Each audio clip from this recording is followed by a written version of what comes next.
Точнее отдай на клюшку пас, сильнее ударь. И все в порядке, если только на площадке великолепная пятерка и вратарь.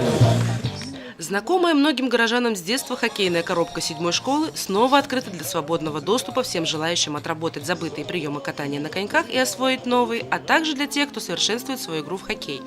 В эти дни состоялся торжественный запуск хоккейной коробки, на котором организаторы призвали жителей города к активному проведению выходных и после рабочего времени на спортплощадке учебного заведения, где также есть лыжная трасса.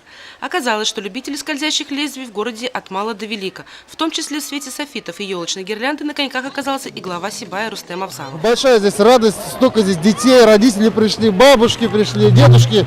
Радуются за своих, понятно, что детей. И, конечно же, это в первую очередь ориентировано на спортивный образ жизни, на здоровый образ жизни. Тем более это очень важно. И хотелось бы наше поколение воспитывать именно здоровыми, крепкими, сильными, выносливыми. И как раз таки такие зимние виды спорта, как хоккей и лыжи, этому способствуют. Ледовый праздник на коньках украсили своим присутствием Дедушка Мороз, его спортивная внучка Снегурочка и сказочный приспешник Гороховый шут Петрушка, которые радовали детей и гостей сладкими подарками. Несмотря на морозную погоду, сказочную атмосферу удалось воссоздать благодаря активному участию горожан. Приглашенные юные хоккеисты детской команды «Горняк» зарядили любителей погонять шайбу спортивным азартом. Детский восторг от долгожданного открытия сезона зимних забав поднимал настроение каждому присутствующему. Мы узнали у детей, какие приемы они держали в своих закромах в предвкушении ледовых катаний. Назад как ехать, вперед.